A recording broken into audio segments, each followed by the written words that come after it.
inquietudes, las preguntas que tengan, cosas que quieran comentar, todo dentro del marco de respeto, todo dentro del marco de la prudencia, claro está, porque estamos en vivo, muchas personas nos están viendo y la idea es que todos nos edifiquemos mutuamente. Esa es la idea de tener este programa, de tener este espacio. Hermana Antonia Cañaveral pregunta: Dios ama al pecador pero aborrece el pecado. Esto me confunde un poco. Qué bien. Hay uno de los salmos que tiene una respuesta clara con relación a esto. El Salmo capítulo 11 es un salmo tremendo, ¿sí? En el Salmo número 11, entonces hay por aquí un verso que dice el verso 6, el verso 5, el Señor prueba al justo, pero al malo y al que ama la violencia, su alma aborrece. Mira lo que dice: el Señor, por su amor y bondad, murió en la cruz del Calvario por todo el mundo, pero no todo el mundo va a creer en Él. Entonces, el Señor ha amado el mundo, o sea, las personas. Ese amor los llevó al Calvario, pero la realidad que muestra a través de su palabra es que para que el ser humano reciba ese amor, se tiene que arrepentir, se tiene que convertir. Eso es. A ver, por aquí hay una pregunta que hace por aquí la hermana Margarita Saldarriaga.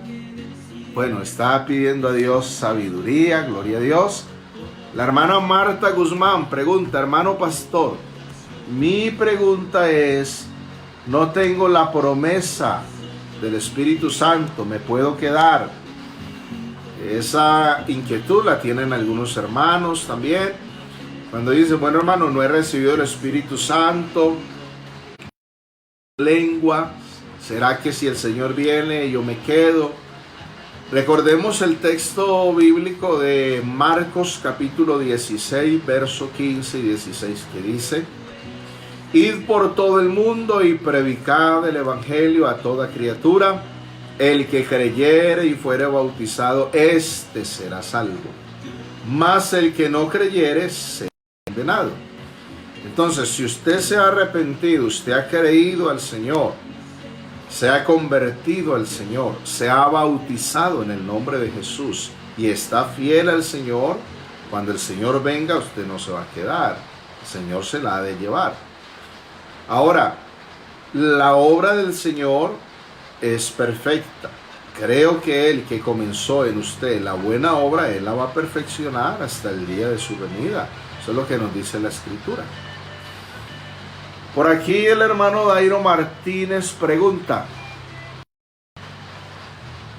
en Génesis capítulo 1 dice que en el principio creó Dios los cielos y la tierra estaba desordenada y vacía. ¿Qué pasó ahí? ¿O cuál fue el desorden? Una de las interpretaciones que se le da a ese texto bíblico es que cuando el Dios de la gloria expulsó al Satán, al ángel que se rebeló, a ese querubín, y ese querubín arrastró con él a otros ángeles que, dice la Biblia, no guardaron su dignidad. Entonces eso provocó una afectación en toda la creación, y al parecer ese es el de habla Génesis capítulo 1, verso 1. Por aquí la hermana Paula Rengifo también pregunta: ¿qué María mándale A ver, ¿cómo es esta pregunta de la hermana Paula Rengifo? ¿Por qué María mándale aparece tanto en la vida de Jesús? A ver, hermana Paula, acláreme bien la pregunta porque no la entiendo ahí bien. La hermana Alejandra Marulanda aquí hace una pregunta. La divina de Endor, cuando le presenta al espíritu de Samuel, ¿en verdad era el espíritu de Samuel? Bueno, eso está en el primer libro de Samuel. La divina de Endor, y habla de ese episodio en que a Samuel el Señor no le respondió ni por Urí, ni por Tumí, ni por medio de sacerdote, ni por medio de profeta. Primer libro de Samuel, el capítulo 28. Ahí está, en el verso 7 en adelante. Ustedes miren la respuesta. La respuesta está en el mismo texto. En el verso 12 dice: y viendo la mujer a Samuel, clamó en alta voz aquella mujer a Saúl diciendo: ¿por qué me has engañado? Pues tú eres Saúl. Y el rey le dijo: no temas, ¿qué has visto? Y la mujer respondió: he visto dioses que suben de la tierra. Oído, dioses que suben de la tierra. Esos dioses ahí son demonios, son espíritus malos. ¿Cómo que esta divina de Endor va a trabajar con Dios? La mayoría de los brujos dicen: nosotros trabajamos con Dios, trabajamos con la Biblia también. Y resulta que no, ningún brujo trabaja con Dios. Trabajan es con el enemigo. Ese que vio la bruja y que vio que supuestamente le hizo creer a Saúl que era Samuel, ese no era Samuel. No era Samuel. Bueno, por aquí hay otra pregunta que hace el hermano Fabián Higuita. Y entonces dice que el apóstol Juan vio una gran muchedumbre, la cual no se podía contar, de toda tribu, nación y lengua, a quienes hace referencia. Esto se refiere al libro de Apocalipsis, el capítulo 7. En el libro de Apocalipsis, capítulo 7, habla de una...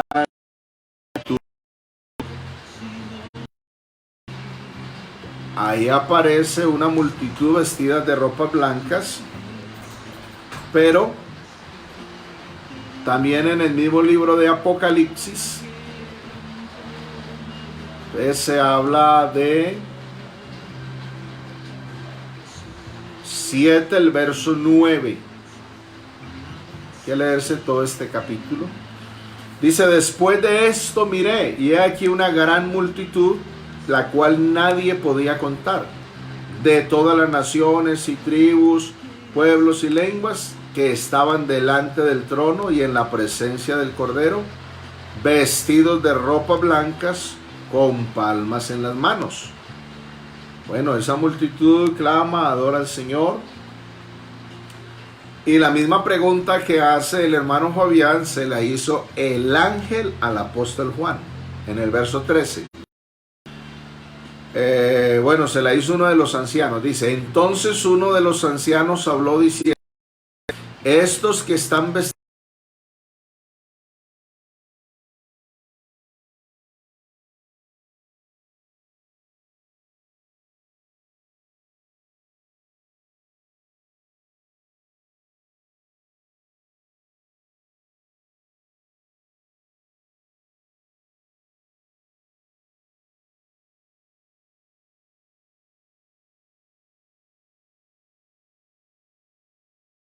esta multitud de ropas blancas no es la iglesia. Algunos han interpretado que esa es la iglesia, pero no es la iglesia. Porque la iglesia, cuando eso ocurre, no está aquí en la tierra. Ya hace tiempo se fueron los redimidos con Cristo en el arrebatamiento. Esa multitud de ropas blancas se refiere a Israel. Va a pasar por la gran tribulación. Por eso dice, estos son los que han salido de la gran tribulación. El hermano Eddie Herrera por aquí pregunta, ¿qué papel juegan los 144,000 sellados? Precisamente en Apocalipsis, el capítulo 7 está hablando de los 144,000 sellados. Una de las interpretaciones que se le da a los 144,000 sellados es que es un número representativo del remanente de Israel. Y una de las funciones que van a tener estos sellados es que ellos van a dar testimonio de Cristo. Van a dar testimonio durante ese tiempo de gran tribulación, dando testimonio de haber creído en el Señor. Por eso dice allí que son sellados, es decir, son escogidos. ¿Con qué están sellados? Están sellados con el nombre de Jesús en sus frentes. Y entonces dice que estos se han guardado, dice que estos se han apartado del mundo de pecado, de la inmundicia. Entonces, estos 144,000 se refiere a un remanente fiel que ha de ser salvo de Israel durante el tiempo de la gran tribulación. Vamos por aquí con otras preguntas. El hermano Carlos Guzmán, le estamos saludando también. Me está preguntando que le explique qué significa descansan de sus trabajos, pero sus obras con ellos siguen. Eso está también en Apocalipsis.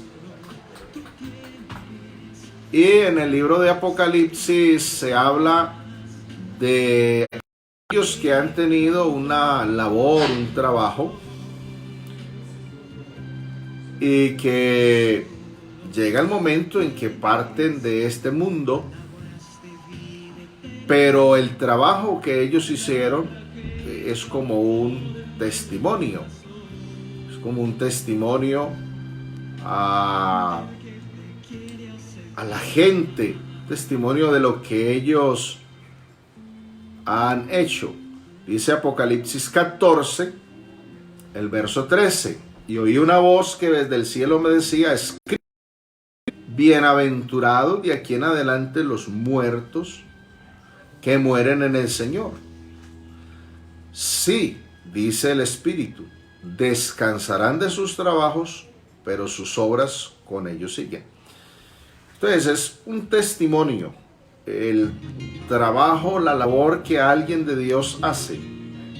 Al partir, ese trabajo, ese testimonio, ese legado queda. O sea, continúa.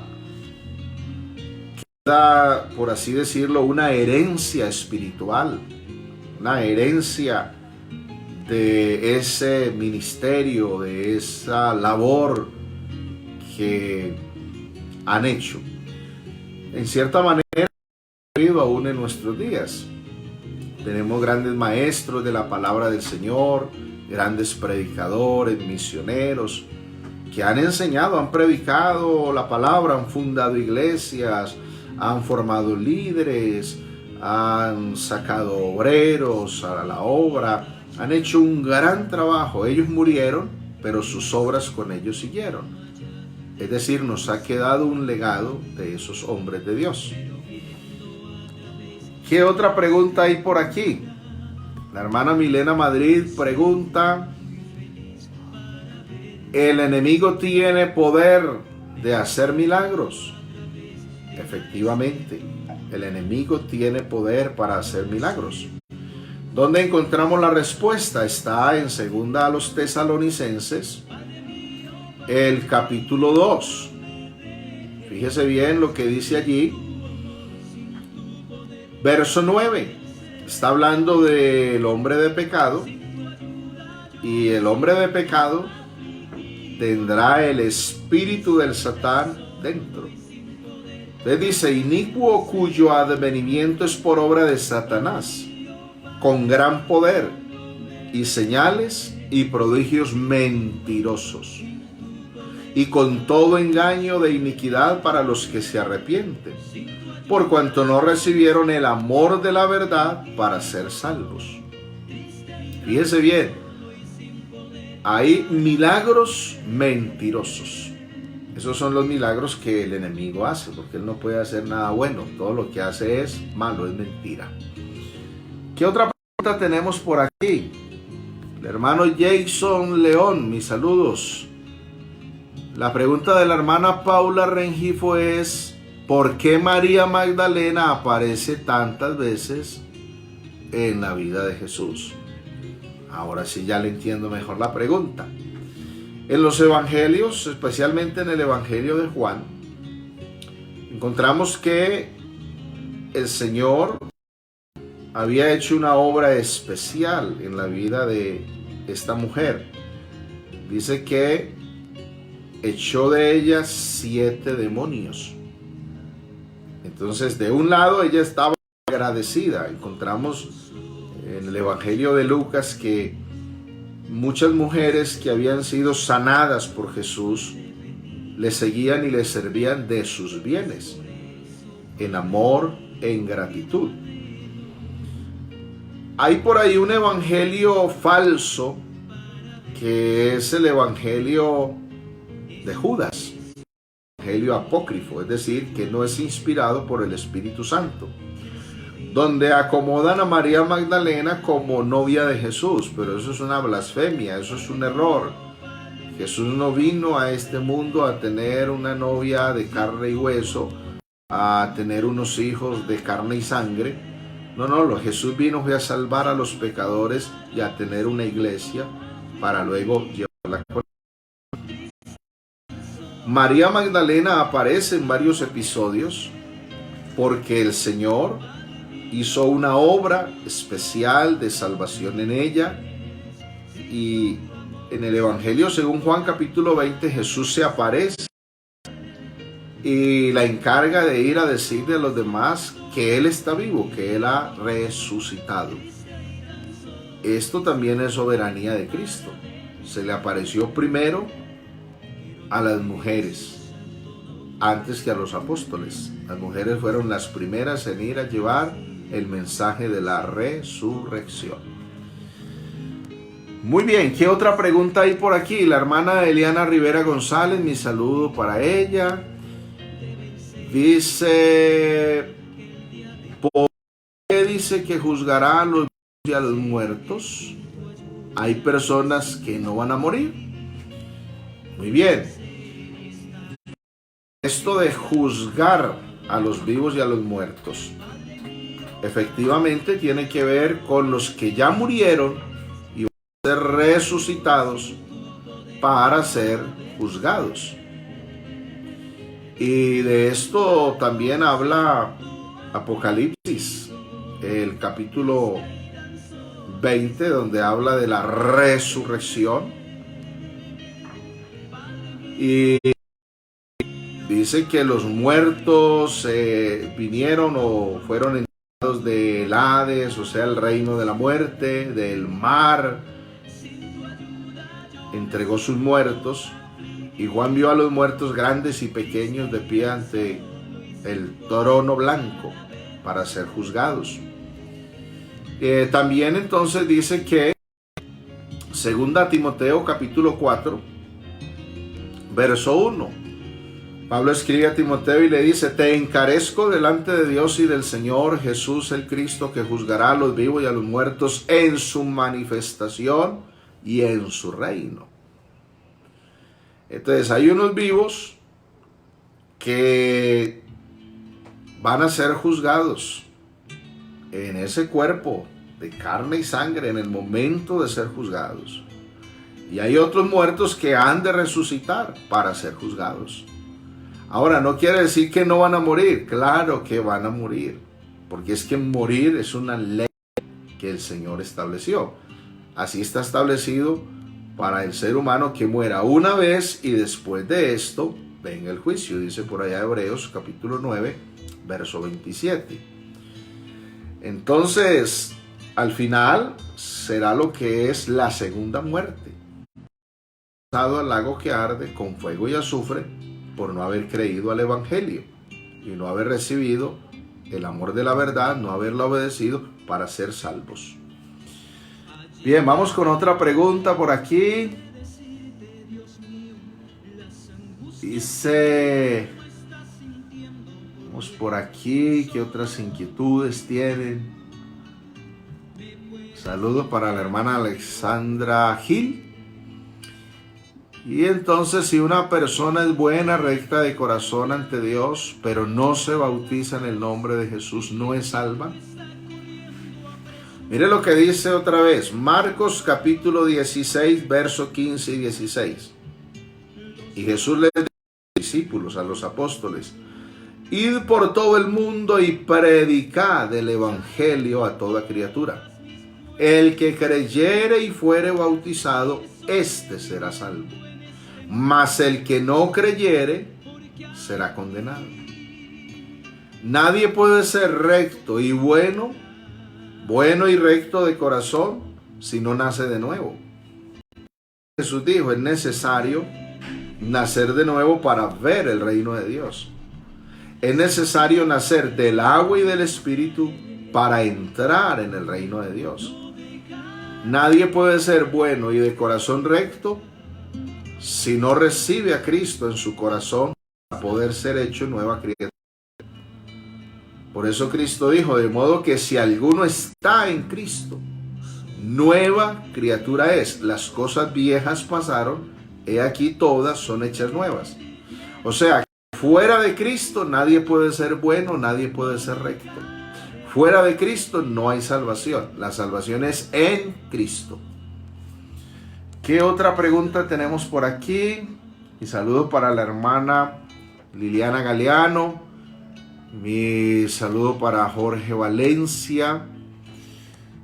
¿Qué inquietudes tiene la hermana Liliana Galeano? Entonces aquí nos dice, ¿qué diferencia hay entre la trompeta de la resurrección y la primer trompeta en la gran tribulación? Muy bien. Hay varias diferencias. Primera Tesalonicenses, el capítulo 4, de entrada nos está diciendo qué es la trompeta de la resurrección. Y también está en primera carta a los Corintios, capítulo 15. Pero mire lo que dice Primera Tesalonicenses, capítulo 4, el verso 13 en adelante. Tampoco queremos, hermanos, que ignoréis acerca de los que duermen, para que no os entristezcáis como los otros que no tienen esperanza. Porque si creemos que Jesús murió y resucitó, así también traerá Dios con Jesús a los que durmieron en él. Por lo cual os decimos esto en palabra del Señor, que nosotros que vivimos, que habremos quedado hasta la venida del Señor, no precederemos a los que durmieron. Porque el Señor mismo, con voz de mando, con voz de arcángel y con trompeta de Dios, descenderá del cielo, y los muertos resucitarán primero. Luego nosotros, los que vivimos, los que hayamos quedado, seremos arrebatados juntamente con ellos en las nubes para recibir al Señor en el aire, y así estaremos para siempre con el Señor. Primera diferencia, la trompeta de la resurrección es exclusivamente para el arrebatamiento o el levantamiento de la iglesia. Esa trompeta no la va a oír el mundo entero. Esa trompeta solamente la van a oír los redimidos del Señor. Solo los que son iglesia. El que no es iglesia no oirá ninguna trompeta de resurrección y seguirá muerto para ser resucitado al final, para el juicio final.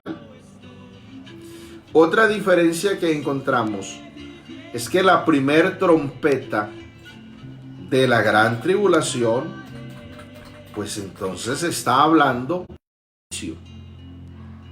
y está hablando exclusivamente de lo que es la ira de Dios. En Apocalipsis encontramos varios juegos de 7. Entonces encontramos 7 ángeles, 7 trompetas, 7 sellos, 7 copas, y todo eso está relacionado con lo que será la gran tribulación, o lo que será también el derramamiento de la ira de Dios. Entonces se habla en Apocalipsis capítulo 8, a partir del verso 7. Entonces ahí se habla de las 7 trompetas. Y dice, el primer ángel tocó la trompeta, y hubo granizo y fuego mezclados con sangre, que fueron lanzados sobre la tierra, y la tercera parte de los árboles se quemó, y se quemó toda la hierba verde. O sea, ese es un juicio que el Señor lanza sobre los moradores de la tierra en el tiempo de la gran tribulación. De hecho, en la misma pregunta que me hace, ahí está estableciendo una diferencia. La trompeta de resurrección para el levantamiento de la iglesia, y la primera trompeta en la gran tribulación para juicio de los que se queden por no haber obedecido el evangelio y no haber creído en Cristo. Vamos por aquí con otra pregunta. El hermano Jorge Valencia está preguntando: cuando Cristo venga, los muertos resucitarán primero, luego los que vivimos seremos transformados. Bueno, está comentando, sí, así es, eso es lo que acabamos de leer. La hermana Luisa Alejandra Quinchía está preguntando: las personas que nunca conocieron del evangelio porque no les hablaron, ¿son salvos o son condenados? Bueno, hay que establecer la diferencia de las épocas en la Biblia. En la Biblia hay 3 épocas: antes de la ley, durante la ley y después de la ley. De los que existían antes de la ley, en Romanos capítulo 2, van a ser juzgados por la ley de la conciencia. No había ley, no había evangelio, pero había pecado. Y la gente se moría, porque la muerte vino a ser la consecuencia del pecado. En el tiempo de la ley, los que murieron en el tiempo de la ley, por la ley van a ser juzgados. Es lo que Pablo está diciendo en Romanos capítulo 2. Ahora, aparte de la ley, lo que se conoce como el tiempo de la gracia, desde la resurrección de Cristo hasta nuestros días, casi 2000 años ya, serán juzgados por el evangelio. Ahora, si alguien no oyó el evangelio porque estaba en la selva, porque nadie le habló, como me está preguntando, entonces podría ser juzgado por la ley de la conciencia. Dice que sus razonamientos en aquel día o le acusarán o lo defenderán, porque hay gente que tal vez no ha oído el evangelio, pero pudo haber hecho algo bueno.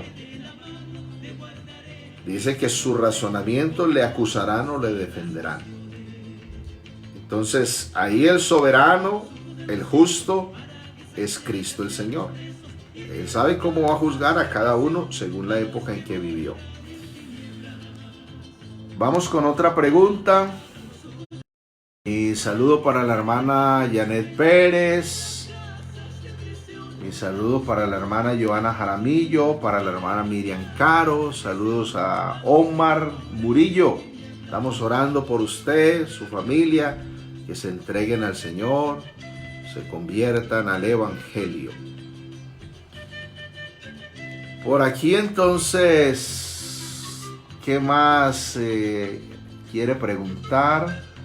Estamos mirando qué otras inquietudes tienen. Jorge Valencia, quiero saber si este es Jorge Omar Valencia, mi pastor. Pues si es mi pastor, yo quiero decirle que mis saludos, mis respetos, mi admiración, y que me alegro verlo ahí conectado con nosotros, que estamos aquí edificándonos mutuamente con preguntas y respuestas, como cuando alguna vez empecé el evangelio y lo cansé con tantas preguntas. Ay, claro que sí. Según estoy viendo aquí a la hermana Eliana Rivera González, se trata del hermano Jorge Omar Valencia. Saludando a la hermana Miriam también, a sus hijos, a George, a Darlene. Y bueno, qué bien. Y saludo al hermano Alberto. Qué bendición, hermanos. Estamos aquí compartiendo este tiempo, aprovechándolo bien, a la luz de la palabra. Yo quiero decirles que yo no lo sé todo, ni quiero dármelas pues que de sabiondo. Lo que estamos aquí respondiendo es a la luz de la palabra de Dios, a la luz de la Biblia. Es la Biblia la que responde, porque hay un principio de hermenéutica, y es que la Biblia se interpreta por la misma Biblia. Eso es. Entonces, ¿qué otras inquietudes tienen? ¿Qué otras preguntas? Barrera pregunta acerca de 1 Corintios, capítulo 14, verso 34 al 35. 1 Corintios, capítulo 14, verso 34 al 35 dice: vuestras mujeres callen en las congregaciones, porque no les es permitido hablar, sino que estén sujetas, como también la ley lo dice. Y si quieren aprender algo, pregunten en casa a sus maridos, porque es indecoroso que una mujer hable en la congregación. Una de las cosas que debemos entender aquí es el propósito con el cual se escribieron las cartas. Los apóstoles escribieron cartas a las iglesias. El apóstol Pablo fundó varias iglesias. Él fundó la iglesia en Corinto y luego a esa iglesia le escribió 2 cartas. Y entonces esas cartas tenían como propósito darle un tratamiento a los problemas que habían. En Corinto habían muchos problemas habían en Corinto. Había pecado de fornicación, había desórdenes en el culto, habían divisiones, partidismos, muchas cosas. Entre los cristianos se demandaban unos a otros. Eran situaciones difíciles. Y entre esos desórdenes estaba el de las mujeres. Que las mujeres en pleno culto se levantaban y querían tomar la dirección del culto y hablar o contradecir las cosas. Mejor dicho, era difícil predicar allí porque las mujeres prácticamente no dejaban. Entonces Pablo le escribió esta carta a esa iglesia para tratar este problema y decirle que la debían callar en las congregaciones, que no les era permitido hablar, sino que estuvieran sujetas, porque así lo enseña la ley, la palabra.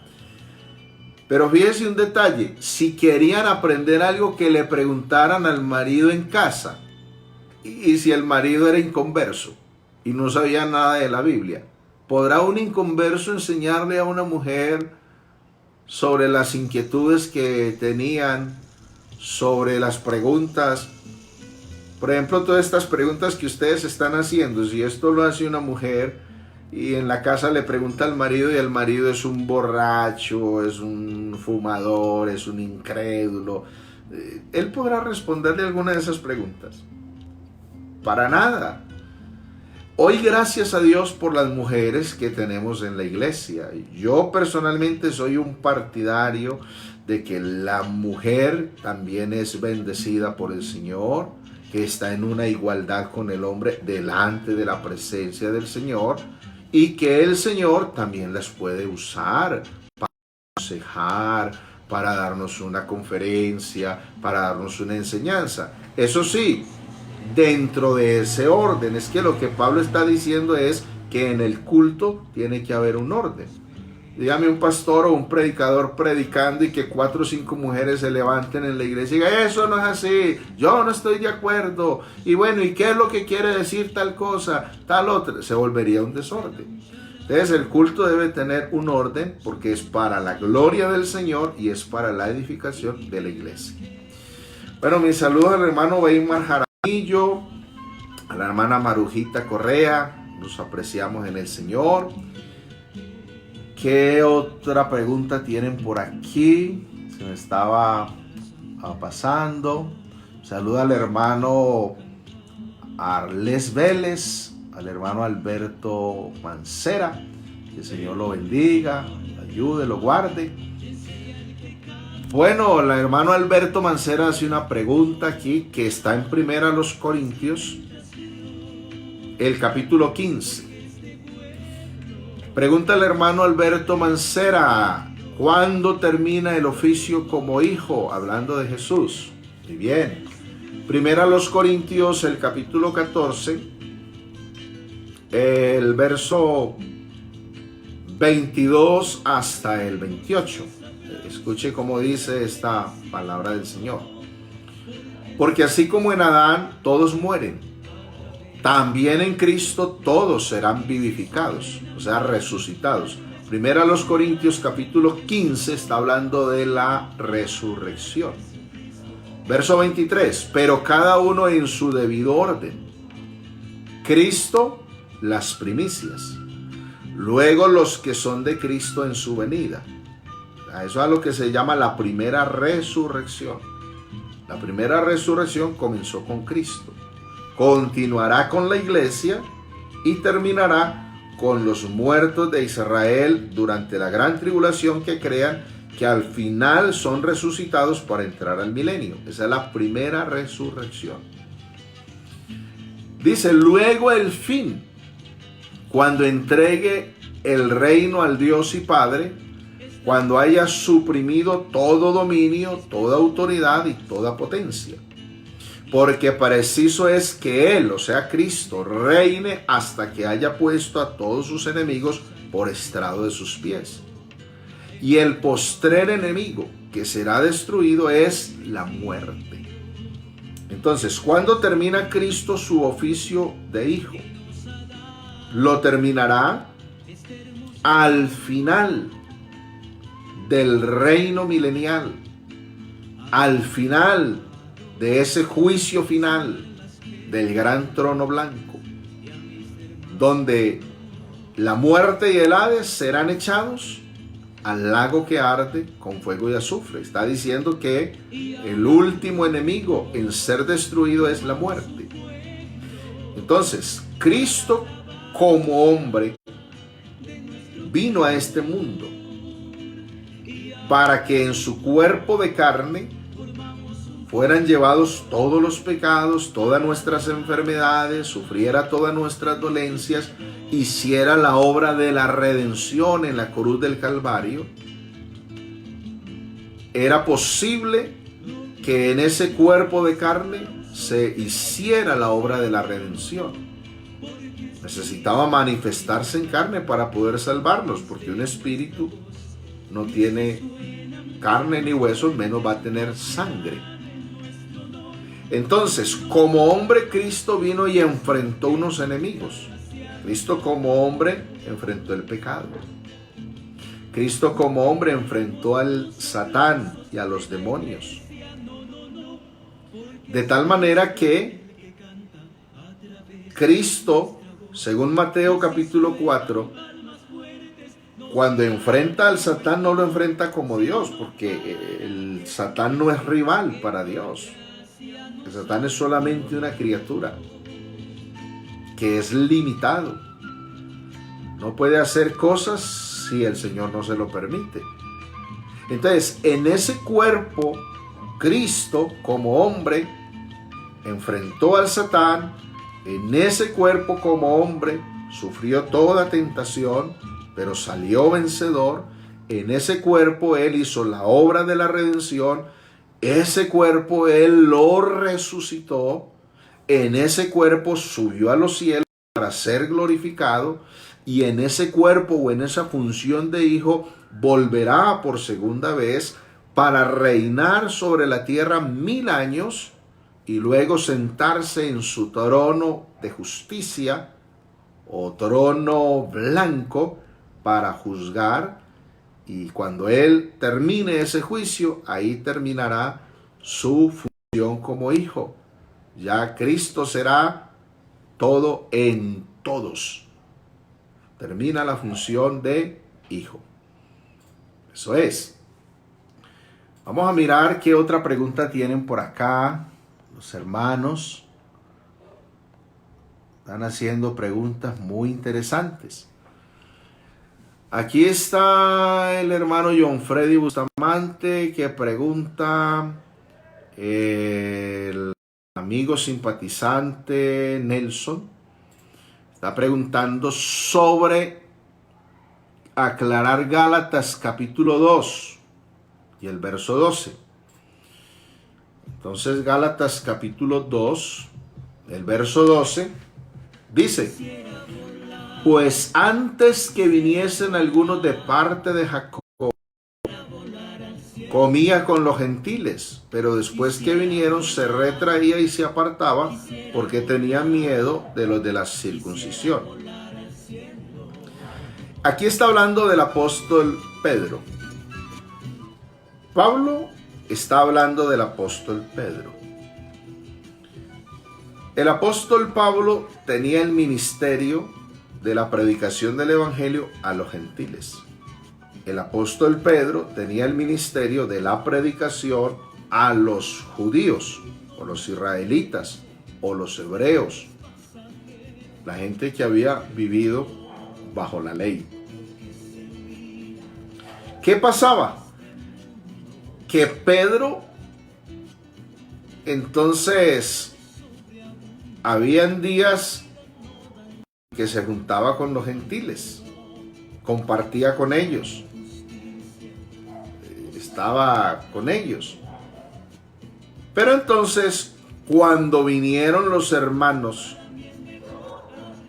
de parte de Jacobo, los que eran de la circuncisión, o sea, los que saliendo de allá de la ley para recibir el mensaje del evangelio, entonces ya él no era tan amable con los gentiles.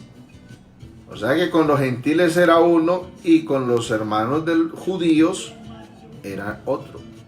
Y a Pablo esto no le gustó.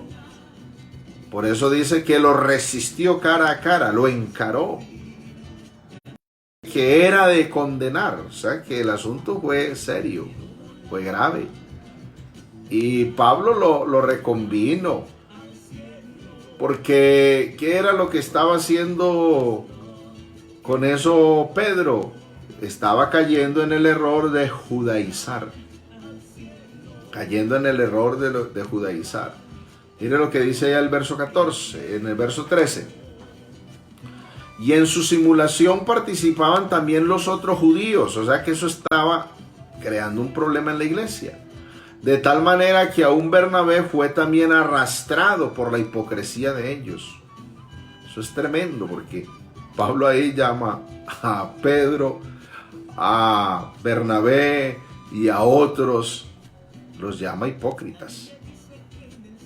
Pero cuando vi que no andaban rectamente conforme a la verdad del evangelio, dije a Pedro delante de todos: si tú siendo judíos vives como los gentiles y no como judío, ¿por qué obligas a los gentiles a judaizar?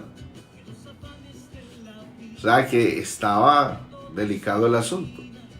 ¿Qué es judaizar? Es practicar el judaísmo. Es practicar las obras de la ley de Moisés. Eso era lo que estaba pasando. Gente que había recibido la gracia, el evangelio de la gracia, y siendo creyentes del evangelio, querían hacer cosas de la ley, porque estaban acostumbrados a eso. Y Pablo dice, que el que guarda el día de reposo, para el Señor lo guarda, y el que no lo guarda, para el Señor no lo guarda. El que come carne, para el Señor come, y el que no come carne, para el Señor no come. Usted dice que no se juzgue por eso, que esas cosas, lo que es día de reposo, luna nueva, las fiestas que celebraban los judíos, eran sombras o figuras de lo que iba a venir, y lo que iba a venir era Cristo. Al venir Cristo, ya todo eso estaba cumplido. ¿Qué costumbre tenían los judíos? Que se circuncidaban a los 8 días de nacidos. Los padres circuncidaban a los niños, a los varones. ¿Y qué ocurría? Que al recibir ya el evangelio de la gracia, pues la circuncisión, Pablo dice, no es nada. Y el que circuncidaba pues estaba obligado a guardar toda la ley. Pero la justificación, la salvación, la redención no es por la ley, es por la gracia del Señor, es por el sacrificio de Cristo Jesús. Entonces, hoy en día, un gentil que guarde un sábado, eso no significa nada. Hoy un gentil que se circuncide, eso no significa nada. Un gentil hoy que sacrifique una oveja para el Señor, menos va a significar. Porque es que el sacrificio de Cristo en la cruz del Calvario es perfecto, es completo, y ya en Él estamos completos. No necesitamos hacer nada de las obras de la ley. Todo lo que necesitamos